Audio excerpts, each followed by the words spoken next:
नमस्कार साथियों, मैं आपका दोस्त लेखक बिजनेस कोच डॉक्टर उज्जवल पाटनी बोल रहा हूं। आज मैं आपको पर्सनल लाइफ की 3 क्रांतिकारी सलाह देने जा रहा हूं, क्योंकि मेरा मानना है जिसका घर अच्छा होगा, जिसके घर में सुकून होगा, जिसके घर में प्रेम और सम्मान होगा, वो व्यापार में जरूर तरक्की करेगा।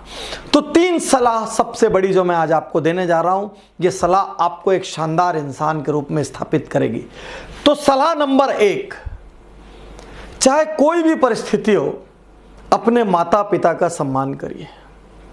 चाहे कोई भी परिस्थिति हो, आपका बिजनेस कम जा रहा हो, आपका बिजनेस ज़्यादा जा रहा हो, आपने उनसे ज़्यादा तरक्की कर ली हो, आपने उनसे कम तरक्की की हो, आपका उनसे विवाद होता हो, आपका उनसे ओपिनियन नहीं मिलती हो, वो आपके में हस्तक्षेप करते हैं, चाहे कोई भी परिस्थिति हो, जिन्होंने आपका जन्म किया है उनका आप सम्मान करिए। मैं ये नहीं कहता उनकी बात मानिए, बात मानने में तर्क शक्ति का इस्तेमाल करिए, बात मानने में स्ट्रेटेजी का इस्तेमाल करिए, बात मानने में राइट और रॉन्ग के लॉजिक के अनुसार चलिए। लेकिन चाहे कुछ भी हो जाए, भले उनकी और आपकी राय अलग क्यों ना हो, अपमान मत कीजिए, उनको छोटा मत बनाइए, उनको इग्नोर मत कीजिए, बल्कि ये कहिए मैं आज जहाँ पहुँचा हूँ, मैं आज जो भी कर रहा हूँ वो आपकी वजह से हूँ। तो क्रांतिकारी सलाह पर्सनल रिलेशनशिप की नंबर 1, चाहे कुछ भी हो जाए, अपने माँ बाप का अपमान मत करिए। क्रांतिकारी सलाह नंबर 2, जब बच्चों का पालन करने की बात हो तो कॉम्प्रोमाइज मत करिए। अपनी क्षमता के अनुसार उनको सर्वश्रेष्ठ स्कूल में भेजिए, अपनी क्षमता के अनुसार उनको सर्वश्रेष्ठ कोचिंग, सर्वश्रेष्ठ ट्यूशन, सर्वश्रेष्ठ हॉबी क्लासेस में भेजिए। वहां पर कॉम्प्रोमाइज मत करिए, वहां पर कंजूसी मत करिए, वहां पर थोड़ा आप स्ट्रेच करिए। भले आप किराए के घर में रह ले, लेकिन बच्चे के लिए कॉम्प्रोमाइज़ मत करिए। अपनी सामर्थ्य देखिए और देखिए, भले दूर क्यों ना हो, भले 10, 20, 30, 50 किलोमीटर दूर जाना पड़े, लेकिन जरा भी अपनी सामर्थ्य है तो वहाँ कंजूसी मत करिए। ये मत देखिए कि ये बजट में हो जाए, वो बजट में हो जाए। यदि सामर्थ्य है तो बच्चे के लिए बेस्ट से बेस्ट कीजिए, क्योंकि पूरी लाइफ में 1 टाइम डेवलप होने वाली प्रॉपर्टी यही है। बाकी घर कई बना सकते हो, कई गाड़ियां खरीद सकते हो, कई बार विदेश जा सकते हो, आज नहीं गए बाद में जा सकते हो, लेकिन बच्चों को बार बार आप बड़ा नहीं कर सकते। इसलिए अपने बच्चों के लालन पालन में कोई कॉम्प्रोमाइज मत करिए। कंपटीशन से नहीं, उनके पालन पोषण में विजन से चलिए।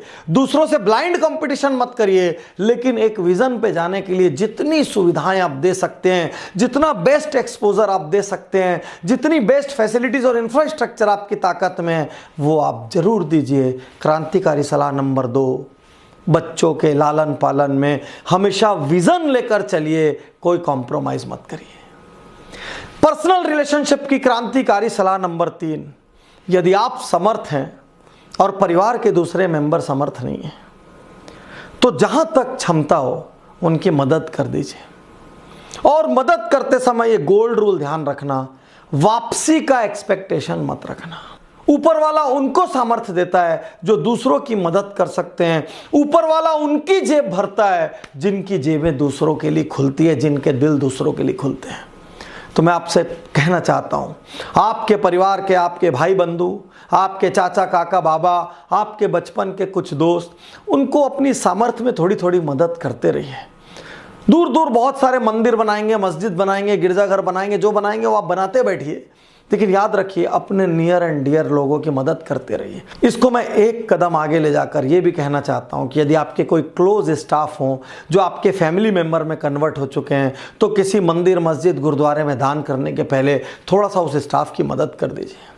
यदि उसकी बेटी की शादी हो तो कन्यादान का एक हिस्सा आप कर दीजिए। यदि वो मकान बना रहा हो तो थोड़ा सा उस मकान में आप कंट्रीब्यूट कर दीजिए। यदि वो गाड़ी ले रहा हो तो थोड़े से गाड़ी में आप कंट्रीब्यूट कर दीजिए। और यदि वो अपनी बच्चे की शिक्षा करा रहा हो और उसका बच्चा ब्रिलियंट हो तो जितनी जिम्मेदारी हो सकता है उठा लीजिए, क्योंकि वो भी आपके परिवार का सदस्य है। तो मैं कहना चाहता हूँ कि जिसमें दम हो उसी को ही ये प्रकृति और देती है, जिसमें दम होता है उसी को ईश्वर और देता है, और जो दूसरों को देता है उसका अपना घड़ा हमेशा लबालब होता है। तो मैं तीसरी क्रांतिकारी सलाह फिर से दोहराता हूं, यदि आप समर्थ हैं, यदि आप कैपेबल हैं, यदि आप रिच हैं, यदि आप समृद्ध हैं, यदि आपका नेटवर्क है, यदि आपके पास पावर है और आप यदि दूसरों की मदद कर सकते हैं, तो थोड़ी थोड़ी मदद करने के लिए लगातार हाथ खोल के रखे रहिए। और बिल्कुल याद रखना, अपने नियर एंड डियर की मदद करने के बाद वापसी की उम्मीद मत रखना। प्रॉब्लम किसी को हेल्प करना नहीं है, प्रॉब्लम तब है जब उस हेल्प के बदले हम एग्जैक्टली उससे रिटर्न की उम्मीद रखते हैं। क्योंकि जब आप रिटर्न की एक्सपेक्टेशन लगाते हैं तो वो रिलेशन नहीं होता, वो बिजनेस होता है, वो लेन देन होता है और अपनों से व्यापार नहीं किया जाता। तो यदि आपको देने की क्षमता ऊपर वाले ने दी है ना, उसका शुक्रिया अदा करना, क्योंकि उसने आपको काबिल बना के भेजा है।